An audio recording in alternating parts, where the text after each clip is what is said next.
Generic greetings, welcome to the sequel to that game that is not based on the film you may be thinking of and has absolutely nothing to do with it, aka The Room. Insert many jokes here, in fact many people did, in the comment section of the last video I did of this series. I've never played The Room on PC. I've played The Room series, games 1 to 3, on my tablet many times and recommend them highly, really enjoy them, but I never played it on PC, and I picked it up on the Steam sale for about a quid or something like that, really cheap, and played it, enjoyed it.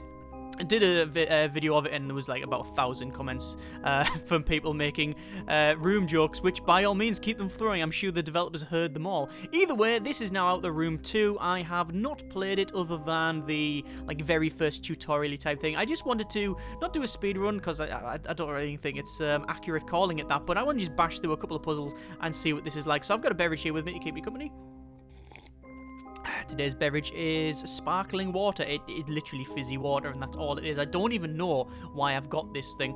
Anyway, let's go to continue game and we'll jump in. If you're not aware what The Room is, then it's essentially a weird puzzle stroke adventure game. Now, the first one is I really enjoyed, and I remember actually getting it on tablet a couple of years ago. One of the first games I bought on tablet and playing it and going, oh yes, this is pretty cool. And then the second one I thought, oh, they're just going to do the same sort of thing, but no, they actually expanded on it. So instead of just looking at one box, like for example, The Room would just focus around this ship here. The second one, you're focusing on several things, and then the third game, you're going all over the place, and it varies like sort of mist-like. Anyway, we'll sort of go into this ship and then we'll have a look at this thing here. So the idea is that you're going through different areas, and there is a story that goes with it. I don't really want to spoil it because I think that's it's weird. The story is it's got like threads through different eras and different different sections of reality, I guess you could call it, but it does string together, but it's also very vague because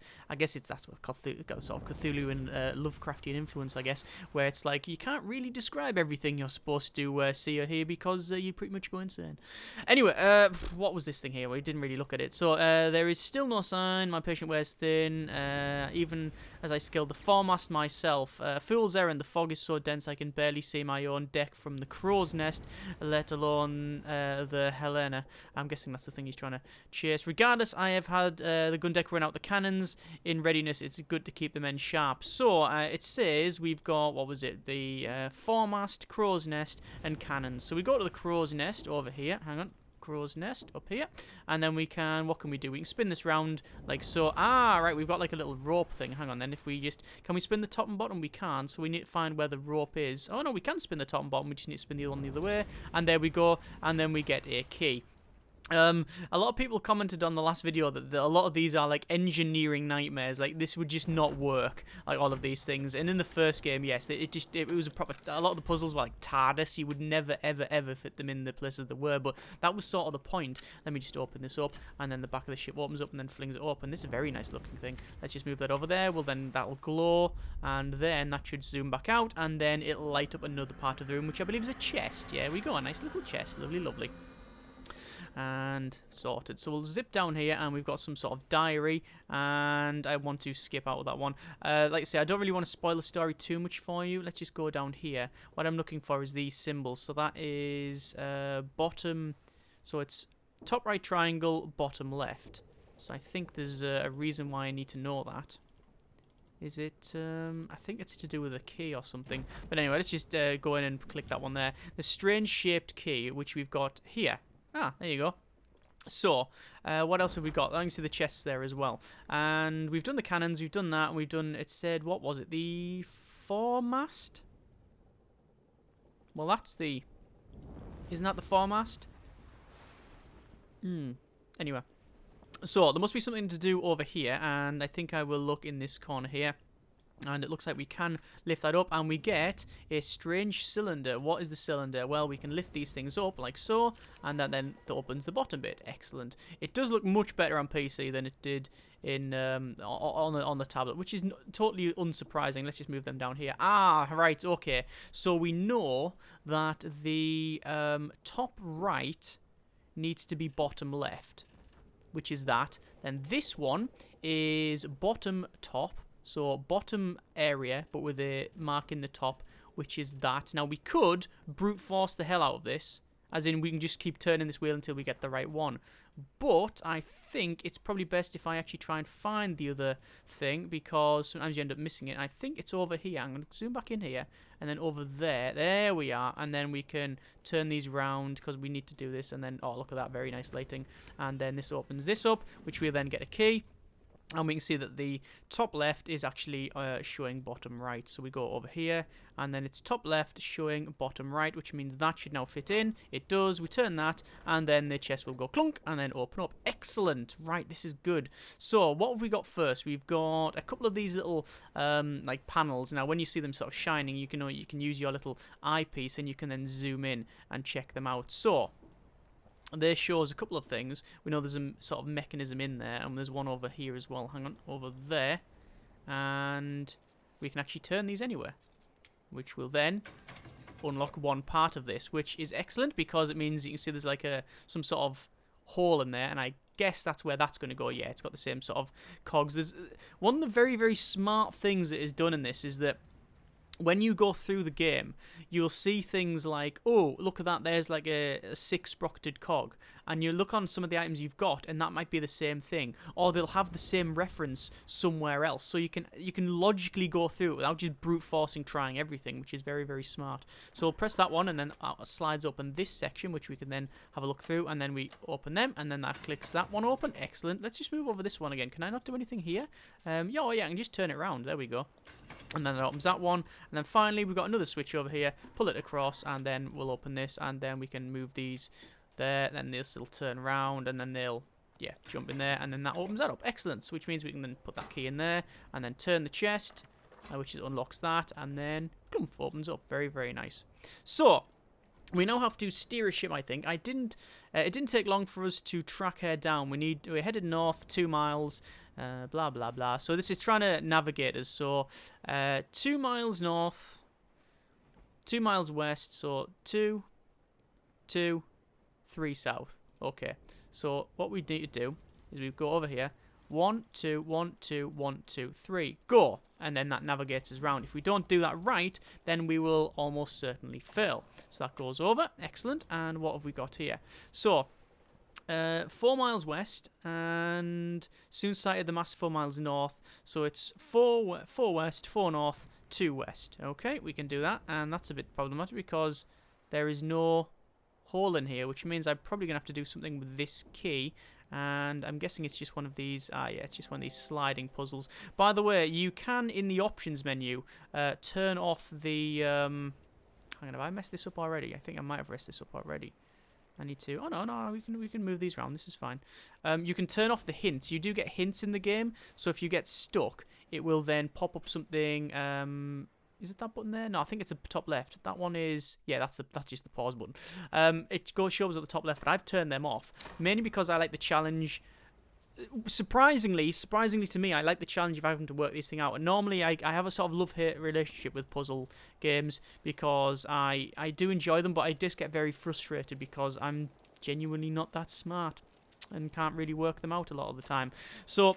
But this one, I've played so much, and I can it's quite gripping. I don't know what it is about it that I can happily stomach it. Anyway,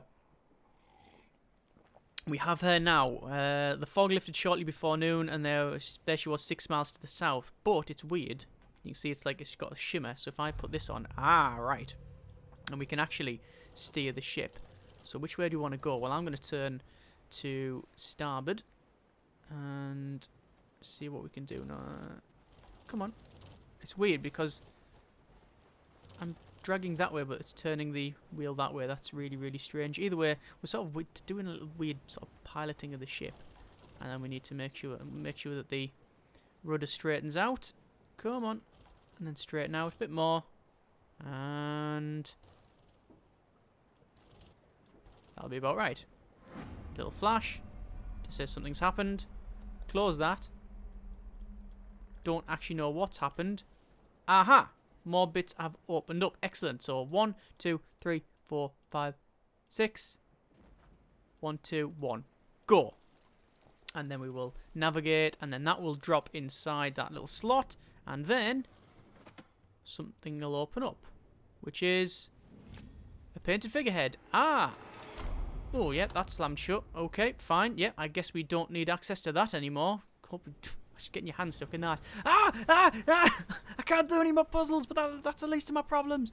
Right, so I guess the figurehead goes on the front there. There we go. And that will now open the bottom of this up. Excellent. And we've got a ship's wheel, which we will collect. Excellent. What's this here? Something. This looks like something goes there. I'm sure it does. So the ship's wheel will obviously go on the back. There we go. And then we'll turn it that way for no reason other than we can. And then this will open the... Yeah, it'll turn the rudder. And then we've got a little switch. And then that will... Ooh, mass go down. Excellent. So, we've also got this as well, which I have no idea what it does. I'm just turning things. But, honestly, as much as this is good on PC and it's nice, it is quite a different... It's the same game, but it does play differently. I mean, you can tell that this was built for tablets, and what I mean by that is that it's not a bad game on PC, far from it, but there's something about the puzzles and the way they're designed where you're turning wheels and stuff, but you're doing it with your fingers. Like it feels like it was designed for touch controls, and it just feels very natural when you're using them, whereas on this, I mean, you obviously you got your mouse. It looks like that's called the Rose. Okay, but yeah, I think it's very well designed for tablets. And there we go. But it looks really, really nice on PC, I have to confess. It looks very, very nice. There we go, a nice little gem. So we can probably put the gem in here. And then this, I believe, will open up another section. There's the gems together. And another area opened up. Excellent. So we got some weird scales. Let's have a quick look down here. I like these, like, oldie time things. Like nautical measure. R. Shaw and Company. Nice, I like that. So, we have a nautical measure of some kind, which we've also got some like little notes here as well. There's something. I think they're trying to chase down a ship or something like that. Oh, there's another note from AS, and AS is, I guess he's the guy that brings you to the first area. Can we put that across? We can, but we can probably put the weight on the scale somewhere. I'm guessing there. There we are. And it sort of follows through the game. I don't know. I think he's got a little bit of a part to play in the third game, but not as much as he is in this one. That's talking about someone else. I'm really hoping they do a fourth game. I hope that there is a fourth room game. As I said, I do like these.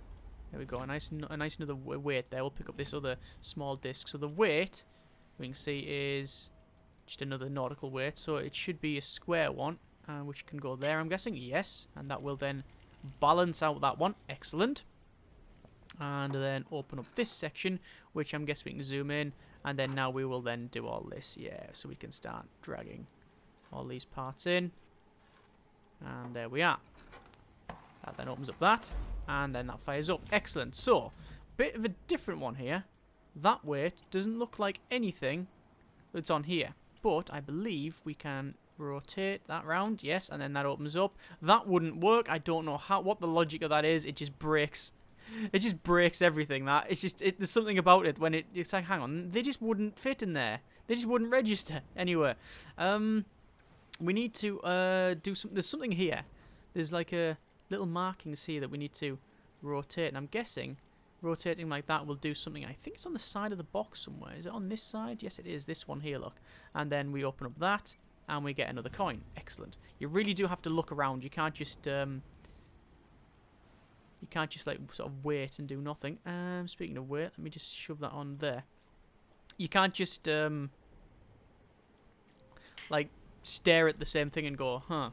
What do I do now? Well, you can, and then the thing pops up, I guess, and says, hey, yeah, so this is the solution. Like, I guess you could do that, but I think I have to take that there for some reason. And hang on, how's this going to work? Oh yeah, that goes in there. That goes in there. That goes in there.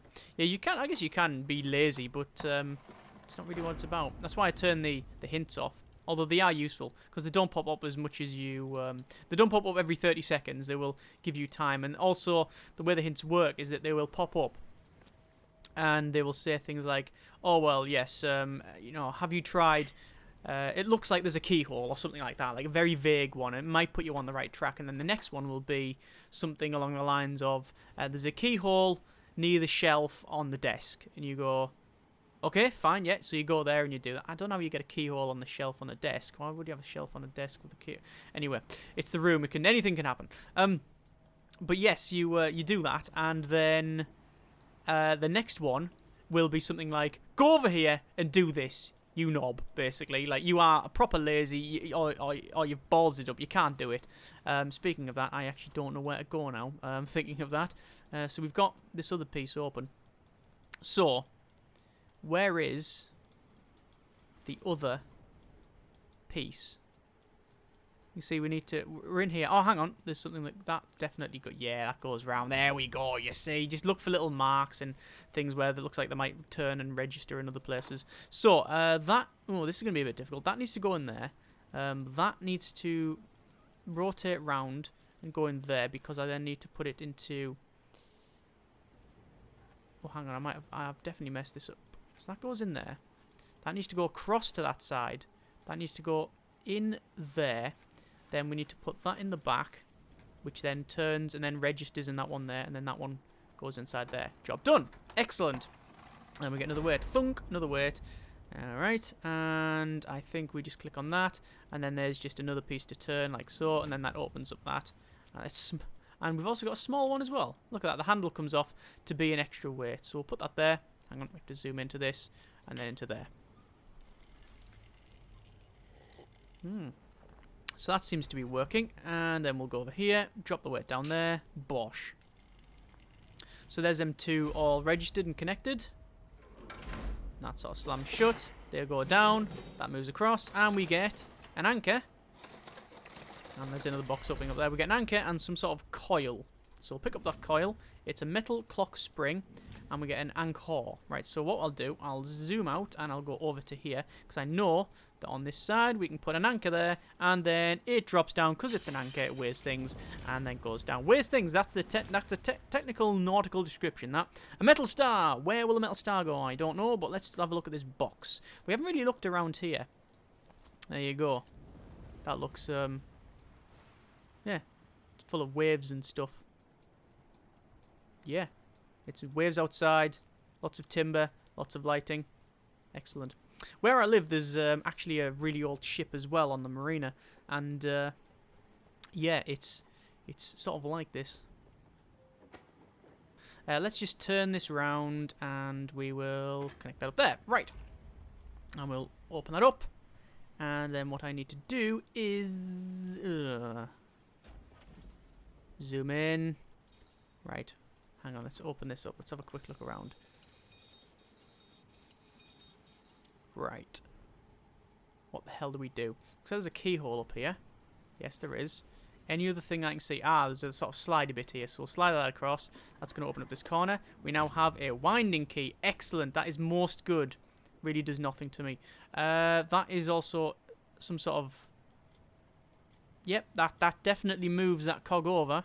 Does absolutely nothing, because that's not turning. I'm guessing when this turns, that'll say 7, and then these will register 750 maybe. I don't know. Right, let's just quick look around and see what we can see. These corners look a bit suspect. Yes, okay. We'll sort of just fling these down. There we go, and then that'll open another section, which we get a screwdriver. Okay, a flathead screwdriver. And where would that go? I'm guessing if there's if there's some sort of... No screwdriver there. I mean, we can't really wind this, can we? I mean...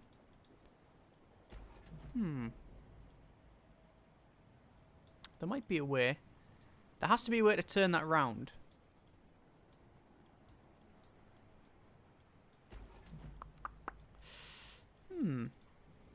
A little bit stumped now. Oh, yeah, we can just turn the little dial. I didn't think there was that. Okay, right, fine. So we've now turned this over. I will then unlock it, like so, and then that will open that up. Excellent. And then we'll zoom back in. Right, good. So the screwdriver goes on there. Lefty, lefty. Lefty, loosey, righty, tighty. And then there we go. Unscrewing things is a bit dodgy with the mouse. Then we'll wind it up. And that tightens it up. And then we forget to put the screw back on, which is just bad workmanship all round, to be completely honest with you. And then that is now tickerating. Excellent. So we'll have a look down the bottom, and we can see that that is now moving. So if I turn that, it will then... 250. I thought it was 750, but 250. Okay, so I was partly right. So, turn to 250. Hang on, 250. There. And then this should give us some buttons to do that. And then we'll pick them up. Excellent, a key. And we know that there is a key bit up here. So we will then turn that. That will then close that down. And we get... Ooh, this is new, isn't it? What the hell's that? Some like... No, it's part of a ship. Right, okay. So which what you do is you find out which bit's locked, which I know the top bit is locked. So we'll correct the ship from the top there. And job done. And then that will open up and give us a D8, apparently. Yeah, there we go. Is it going to slam down? Yes, it closes and then goes down into the miracle chest. And, yeah, I wonder where we're going to put the D8. There we are. And that just breaks everything. That shouldn't work. That doesn't work like that. That really gets me, that bit. It's like, how would that even work? Doesn't matter. It looks cool. Right, so we will open this up and we will get the weird thing, or the null, or something that it's called. And then it fires these crystals out everywhere. There you go. All weird red crystals that look like it should be, you know, what the talker use to make a base out of. But either way, this is going to then, do some weird flashy thing. And we will get another door. And we will head into another room. And then that all tentacles and stuff just sort of spread around the door.